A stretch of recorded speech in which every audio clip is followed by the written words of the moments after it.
Today's story won't be a fun one. It won't make you smile. It isn't my normal type of story. It will likely make you angry.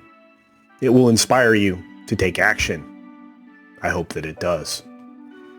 While we are subjected to the myopic and simple divisive agenda garbage on a daily basis, at least what we've had to tolerate for the course of the last several years, we have to finally accept that dividing us is in fact the point.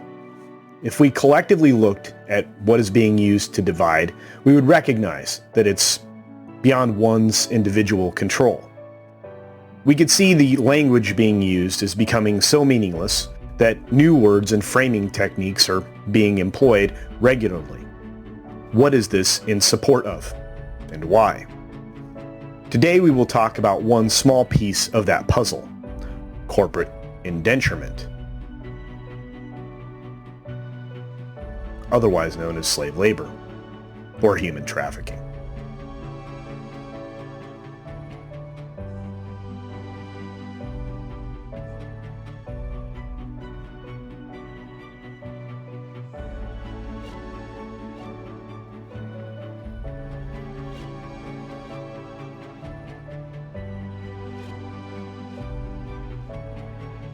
Corporations are not your friend. Initiatives designed to look good for the PR-minded are nothing more than the obfuscation of the chronic misdeeds of these corporations. Lots of big words there. Lots of them. So let's put it plainly. It's all misdirection. Most of the time, this is to hide something unsavory. But in the case of the biggest companies, it hides some of the truly nastiest things that you could even imagine. If we, as a populace, are distracted enough, particularly in this country and around the western portion of the world, we can't focus on how power is being abused by major corporations or political leaders. If we are distracted enough, we can't be questioning the removal of basic human rights around the globe, or the flat disregard for them, at the very least. And if we are distracted enough, we aren't aware of the hypocrisy of slavery and human trafficking driven by corporate interests and political power.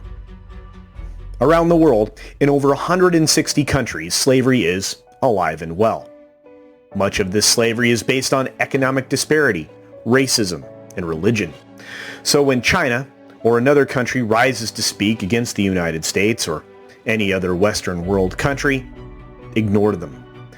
They likely participate in the very practices that they decry, and their hypocrisy is palpable. You don't have to look any farther than most of the nations in the UN. Let's put into context human trafficking, a term synonymous with slavery in our modern vernacular anyway. It is widespread and used in the production of goods such as textiles and technology. That would be clothes and phones. It is used in organ harvesting. It is used in food production. It is used in the traditional sense of housework.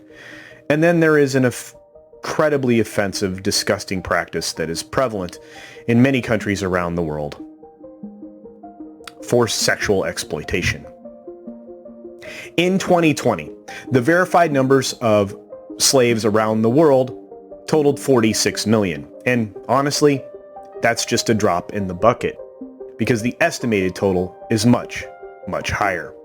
Consider this in terms of population for, like, the country of North Korea. Over 10% of the population in that country are enslaved. The country of Eritrea, which is in Africa, has 9 to 10% of its population as slaves.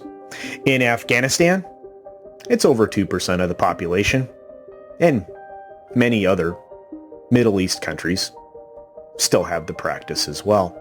Of course, the percentage of the population really doesn't tell enough of the story, because some of these countries have populations in the millions or billions. India currently has 18.4 million slaves.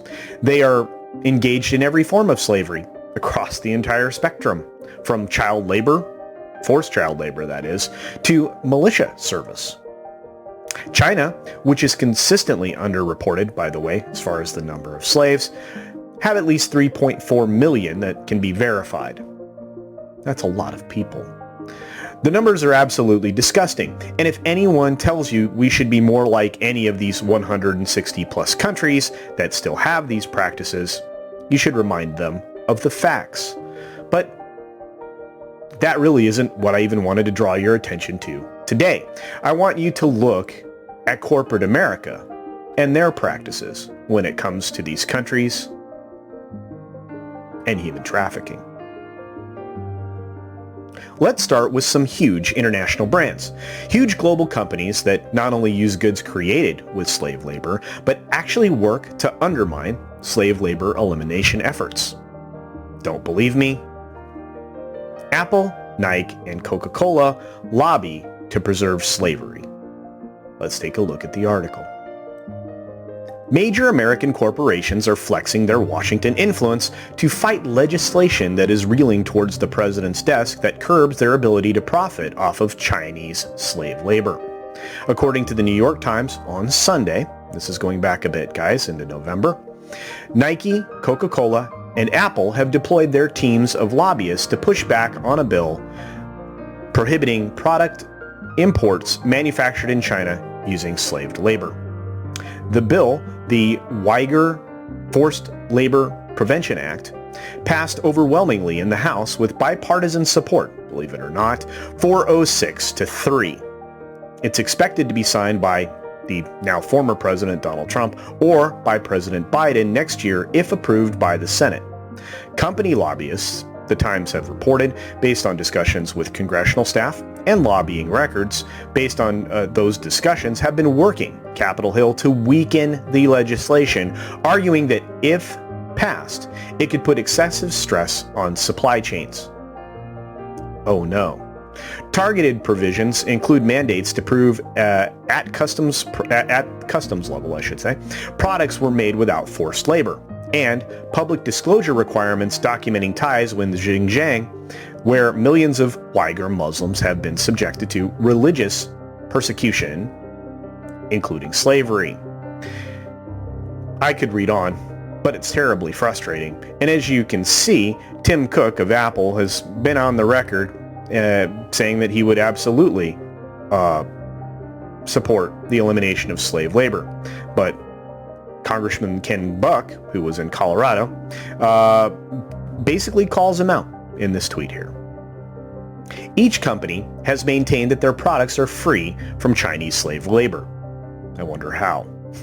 Nike and Apple in particular have refuted a March report that we're going to get to from the Australian Strategic Policy Institute, naming among 82 corporations, 83 actually, in total, potentially benefiting either directly or indirectly from forced labor programs in Xinjiang alone.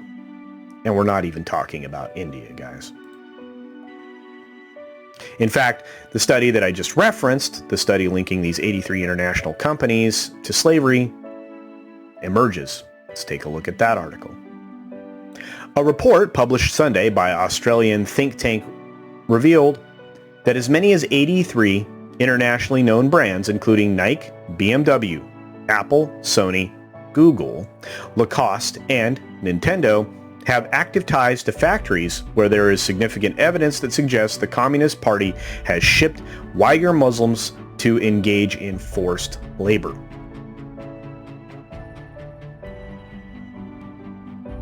The Australian Strategic Policy Institute, the ASPI, a non-partisan think tank, revealed in its study that it had significant evidence of Chinese communist regime shipping ethnic Uyghurs out of their native Xinjiang or East Turkestan to factories nationwide where they would endure long hours, barely received pay, and did not appear to be able to move freely. There's plenty of evidence of that. For the past 2 years, has built up dozens of concentration camps in Xinjiang, its largest and westernmost province, of course, where between 1 to 3 million Uyghurs, Kazakhs, and other Muslim ethnic minorities are forced to live, enduring indoctrination, torture, rape, and murder. In December, the Chinese government which always referred to the concentration camps as vocational training centers, announced that concentration camp victims had graduated from vocational training and left the camps. The ASPI concludes that the graduates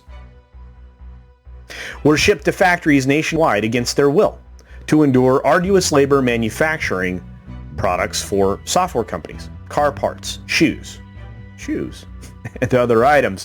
When their work shifts concluded, the study found evidence that the workers were then forced to endure the same sort of indoctrination that they found at the Xinjiang camps, learning Mandarin, a language not native to Xinjiang, memorizing Communist Party songs, and idolatry of dictator Xi Jinping. Truth and reconciliation, I would imagine.